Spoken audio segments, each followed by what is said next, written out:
Hey friends, there's something quietly happening behind the scenes of your favorite music festivals, film festivals, and even streaming platforms. You won't see headlines about it, you won't hear it discussed on late-night shows, but artists who speak up for Palestine are being silenced. Not by accident, not by coincidence, but through a well-organized system of quiet blacklisting.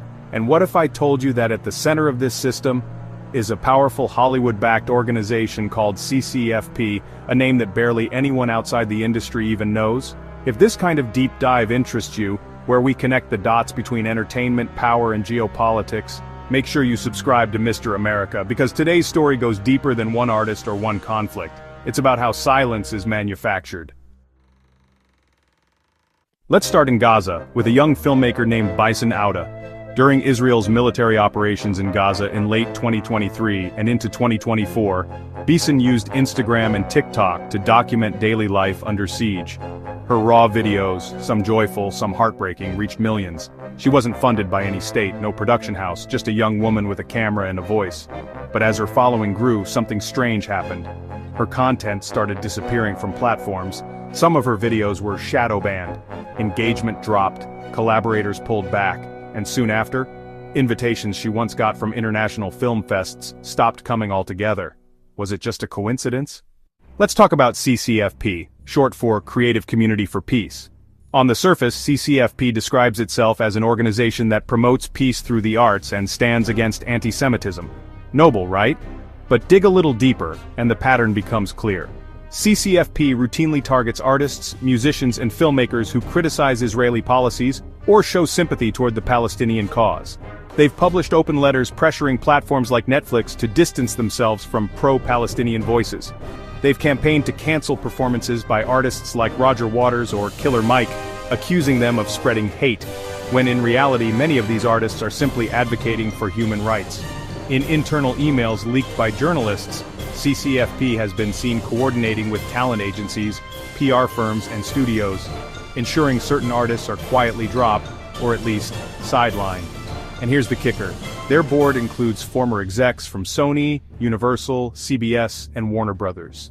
This isn't some fringe group, this is institutional. And if you've made it this far, maybe consider subscribing, because what we're uncovering here on Mr. America is exactly what most outlets choose not to. Now jump from Gaza to Ireland. In early 2024, the Irish hip-hop group Kneecap, known for their fierce political lyrics, got invited to the prestigious South by Southwest SXSW Music Festival in the US. They accepted. They were excited. Then came the backlash. Why? Because Kneecap publicly expressed solidarity with Palestine, comparing the occupation of Gaza to British colonialism in Ireland. Suddenly, US-based pressure groups, including CCFP affiliates, launched online campaigns. Sponsors were urged to pull out. There were quiet calls to cancel Kneecap's appearance altogether. SXSW didn't cancel, but made sure to issue a distancing statement. This is how the blacklist works in 2024. No one's openly banned, but the message is clear. Speak up for Palestine, your career may stall. Let us know in the comments. Have you seen artists you follow suddenly disappear or go quiet after expressing political opinions? We'd love to hear your stories. Here's the part that stings the most. The entertainment industry loves talking about activism, #MeToo, Black Lives Matter, LGBTQ rights, climate change, but when it comes to Palestine, silence. At the 2024 Oscars, not a single major celebrity mentioned Gaza. This, despite over 30,000 civilians reportedly killed, according to UN data. Why?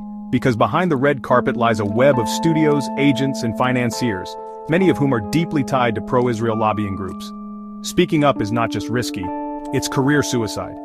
Even high-profile stars like Susan Sarandon and Bella Hadid, both vocal critics of Israeli policies, have faced massive industry blowback. In 2023, Sarandon was dropped by her talent agency. The message was loud and clear: if you speak up, you better be ready to pay the price. So why does this all matter? Because when art becomes censored, when artists are silenced, not by the state but by corporate lobbies, we all lose something deeper: our ability to think critically, to empathize, to question. The CCFP isn't the only player, but it's a powerful example of how cultural control can shape public opinion without anyone even realizing it. And here's the most disturbing twist of all. Some of these same Hollywood studios that silence pro-Palestinian voices are producing woke content for streaming platforms. They want the appearance of justice, not the real thing. What does that tell us about the system? So the next time you watch a film or listen to a trending artist, ask yourself, not just what are you hearing, but what voices are missing. That's not an accident. The blacklisting isn't loud, it's not official, but it's real. And it's shaping the culture around us every day. Here on Mr. America, we dive deep into stories that mainstream media glosses over. If you found this perspective useful, consider subscribing and share this video with someone who values truth over comfort. And in the comments, tell us, do you think artists should risk their careers to speak up, or is silence sometimes survival? Until next time, stay aware, stay compassionate, and always ask, who benefits from your silence?